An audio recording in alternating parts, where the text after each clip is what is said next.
So, hi guys, a very good afternoon. This is me, Jashin Kapani. Voila, 12:30 by the watch. I'm Jashin Kapani, the founder and CEO of I'm Decor Design. We're in the business of designing and manufacturing home and office decor and interior solutions. I'm Jashin Kapani and I'm the founder and the CEO. And my thought share right now is basically on how to kind of not go off completely the grid and to kind of detox your mind. Why am I sharing this? I'm sharing this because as you spend time soaking up or watching news or looking at the weather, looking at the pollution and everything, one tends to kind of have a little kind of closed mind and stuff, and you're not able to think freely and stuff.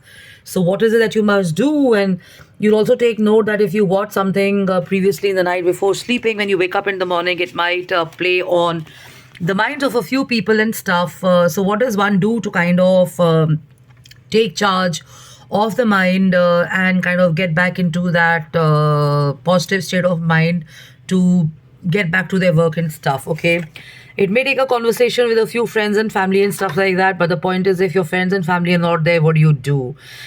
So these tips are going to come healthy to you. These tips are going to come handy to you.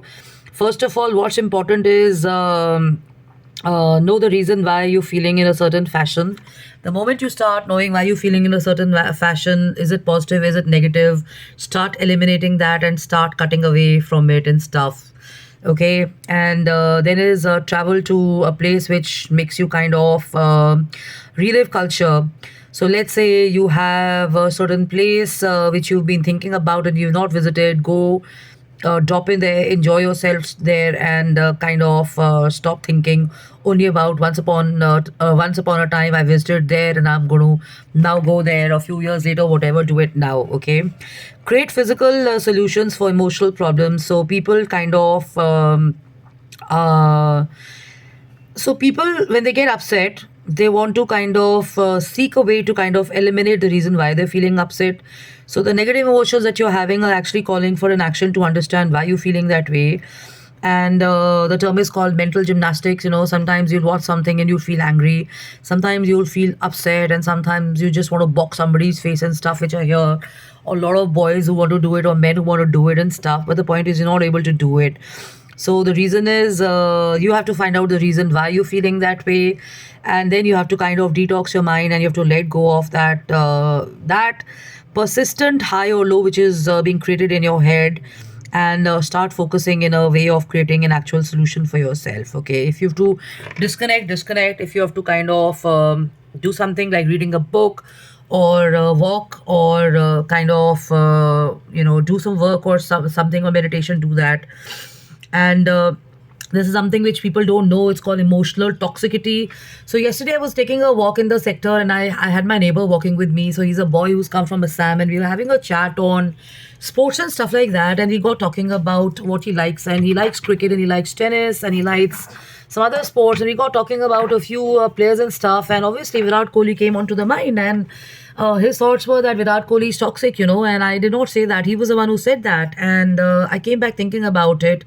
And now when I think about it, when there's so many environments you go to, there's so many people you interact with and stuff, and there's this emotional toxicity which takes place. So what is the emotional toxicity? You're feeling good, and you suddenly start feeling not so good and stuff. Okay, so this is not rocket science. It's something which is obvious. Like you talk to certain people, you feel really good. You talk to certain people, you don't feel good. Okay, so it's obviously also energy and stuff. But then the read says that there is an emotional toxicity which is born of mental resistance. Instead of trying to create a certain emotional experience for yourself, if I do this and this, I will feel this way. Try and practice complete acceptance of what you are.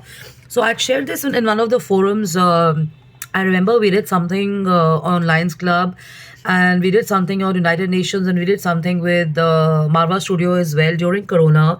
That what is it that's going to help you to kind of come out of the situation? So acceptance is good, but the point is focusing only on the acceptance of the issue or the concern doesn't help. You have to kind of have you have to keep a check on how you're feeling and why you're feeling, and you have to actually work on the reason why it's giving you that emotion, and then you have to kind of come out of it. Okay, so let's say you're looking at a video or you're looking at a photo and it's making you angry, or you've had a bad experience many years back with someone, and you're kind of wanting to be brave, and you're saying, okay, I'm not going to let it affect me and stuff, and I'm going to let it happen and stuff. The point is this: there are two action plans to this. One is you kind of check your brevity to this and deal with it later on, or you take an immediate action and you say, I'm not feeling good about it, and you just completely cut it off.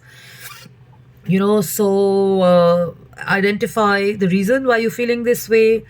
And what really helps is restructuring your digital life. This is so true. I mean, I woke up in the morning and I got a call from someone I don't know, and I got talking, and to be honest, the thought that was playing in my mind is that what should a morning be like? You get a call from someone you don't know and you have a 10-minute conversation and stuff. So people talk about routine, people talk about discipline and stuff like that. Sometimes it doesn't work that way. Sometimes unexpected calls come in. You may like the person, you may not like the person. So what do you do? So resistance doesn't help. It's actually you have to kind of take the call and go with how you're feeling and stuff like that, because not always people are going to be of your choice and of your preference and stuff like that.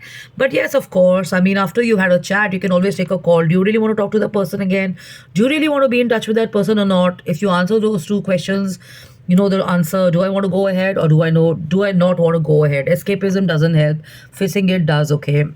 Now, we talk so much about stretching your brain. Yes, the most important thing is stretch your brain.